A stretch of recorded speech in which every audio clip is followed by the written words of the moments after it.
Ya, Assalamualaikum warahmatullahi wabarakatuh. Saya di sini Kevin Menendra sebagai moderator pada pertemuan hari ini. Jadi pada hari ini kelompok 3 akan mempresentasikan mengenai need finding yang telah dilakukan.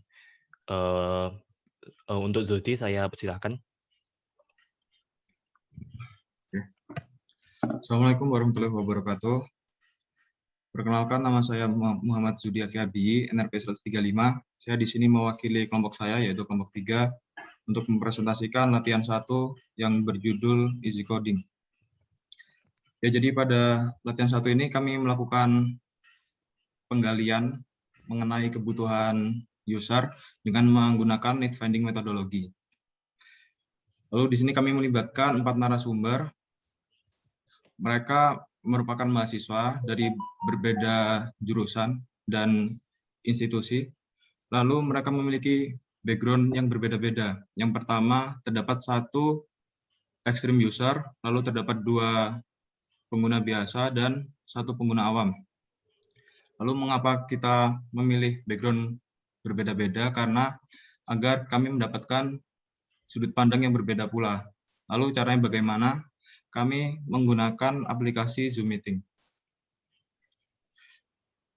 Lalu berikutnya, ini merupakan beberapa pertanyaan yang kami tanyakan kepada narasumber kami. Selain itu, kami juga memfollow up beberapa pernyataan yang dinyatakan oleh para narasumber, sehingga kami memperoleh informasi yang lebih mendetail. Lalu berikutnya, ini merupakan rancangan wawancara yang telah kami susun sebelum kami tanyakan kepada setiap narasumber kami. Nah, ini merupakan bukti bahwa kami melakukan wawancara tepatnya pada tanggal 20 sampai 21 Maret melalui Zoom Meeting. Nah, berikutnya pada hasil wawancara ini kami mengutip beberapa pernyataan yang disampaikan oleh setiap narasumber. Yang pertama yaitu dari Asap. Asap menyatakan bahwa terkadang mempelajari suatu materi melewati media video lebih mudah dipahami daripada melalui media bacaan. Lalu berikutnya dari Yoga menyatakan bahwa dia lebih menyukai website yang menyediakan contoh implementasi. Sehingga ketika dia mempelajari, lalu dia dapat mengetahui bagaimana sih cara mengimplementasikan materi yang telah dipelajari. Berikutnya yaitu dari Noval. Jadi Noval ini menyatakan bahwa dia lebih suka ke website atau aplikasi yang menyediakan fitur diskusi.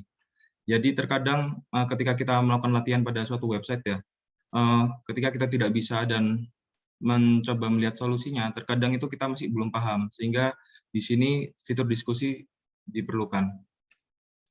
Lalu berikutnya yang terakhir, kutipan dari Yuda. Menurut Yuda itu lebih suka ke website yang memiliki fitur compiler. Jadi sehingga setelah dia mempelajari suatu materi, dia bisa langsung mempraktekannya sehingga lebih mudah memahaminya. Lalu berikutnya setelah wawancara, kami membangun empathy map bersama. Yang pertama yaitu C. Jadi C ini merupakan perkataan yang dinyatakan oleh setiap narasumber. Contohnya seperti, kalau hanya membaca tanpa praktik, maka saya akan sulit paham. Lalu berikutnya ada do. Jadi do ini merupakan tindakan yang dilakukan dan dinyatakan ketika wawancara. Contohnya seperti mencari tutorial pemrograman di YouTube. Lalu berikutnya ada think. Jadi think ini merupakan pikiran yang dinyatakan oleh narasumber. Ketika wawancara, contohnya seperti eksplorasi selalu dapat dilakukan apabila kebingungan saat belajar. Dan yang terakhir itu ada feel. Feel ini merupakan perasaan yang dinyatakan oleh narasumber ketika wawancara. Contohnya lebih senang media video daripada full bacaan. Nah, dari empathy map berikut, kami di sini mendapatkan beberapa insight yang lalu kami analisa dan menghasilkan suatu solusi. Misalnya di sini insight-nya nggak semua orang yang kerja di bidang coding itu memang menyukainya. Terkadang itu ada alasan lain yang memaksa dia untuk terus berjuang di bidang coding tersebut. Nah, analisanya itu jika orang tersebut nggak suka, kan kemungkinan orang tersebut nggak bakal mengeksplorasi terlalu dalam. Sehingga di sini solusinya kami akan memberikan suatu platform informasi yang simpel, dan tetap disertai forum diskusi sebagai tempat bertukar pikiran. Lalu insight yang kedua yaitu ketika kita merasa kebingungan pada saat mempelajari suatu hal untuk pertama kalinya, itu merupakan hal yang wajar. Nah, di sini analisa kami memang itu sebenarnya hal yang wajar, tapi nggak sedikit orang yang telah melewati kebingungan. Dan di sini kami mensolusikannya dengan menyediakan kemudahan dengan cara memberi rangkaian pembelajaran yang terarah dan urut. Lalu insight yang ketiga yaitu beberapa orang menyukai adanya fitur komunikasi dalam suatu pembelajaran. Nah, di sini analisa kami, menurut kami tidak semua orang suka belajar sendiri, karena terkadang bertukar pikiran merupakan jalan yang lebih tepat. Sehingga di sini kami mensolusikannya dengan memberikan forum diskusi. Dan yang terakhir, yaitu UI dan UX yang simpel memudahkan pengguna dalam proses belajar. Kemudahan akses pasti diinginkan setiap user, sehingga diperlukan suatu fitur yang dapat menjangkau seluruh materi yang tersedia. Jadi terkadang itu ada website yang misalnya ketika kita misalnya ada 2 materi yaitu Java dan Python, ketika kita mempelajari Python, untuk mempelajari Java itu kita harus kembali ke halaman utama. Nah, di sini solusinya yaitu menyediakan fitur seperti navbar sehingga tidak perlu kembali ke home, ke halaman utama. Nah, rangkumannya yaitu yang pertama, beberapa user menginginkan media pembelajaran melalui video. Lalu yang kedua, beberapa user menginginkan materi yang disertai contoh implementasi dari suatu fitur. Lalu yang ketiga, yaitu beberapa user menginginkan website pembelajaran yang disertai fitur diskusi. Dan yang terakhir, yaitu ada beberapa user yang menginginkan website pembelajaran yang disertai dengan compiler. Berikutnya, saya kembalikan ke moderator untuk sesi diskusi. Baik, terima kasih Zudi. Untuk yang ingin bertanya, saya persilahkan. Oke, aku ingin tanya sih. Silakan.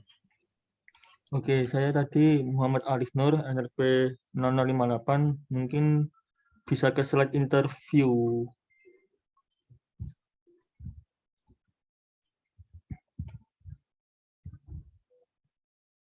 Nah ini, tadi siapa tadi yang jelasin ya? Lupa.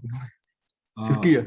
Iya, saya Mas, Zudi. Oh ya, tadi Zudi kan bilang 4 interview itu terdiri dari 2 expert user, extreme user, Satu terus ekstrim, 2 pengguna biasa, sama 1 pengguna awam.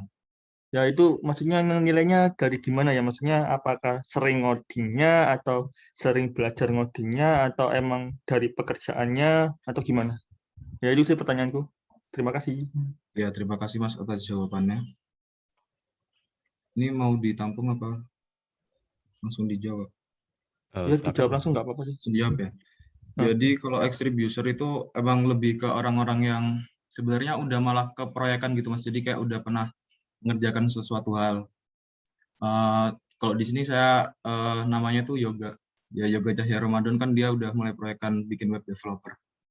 Lalu berikutnya kalau yang pengguna biasa itu dia nggak terlalu intens banget kayak yang web developer ini. Jadi mungkin dia hanya sekedar kalau misalnya dia ada tugas, tapi lebih sering daripada pengguna awam. Kalau pengguna awam tuh kayak baru benar-benar belajar gitu Mas, dan nggak sesering yang pengguna biasa gitu Mas.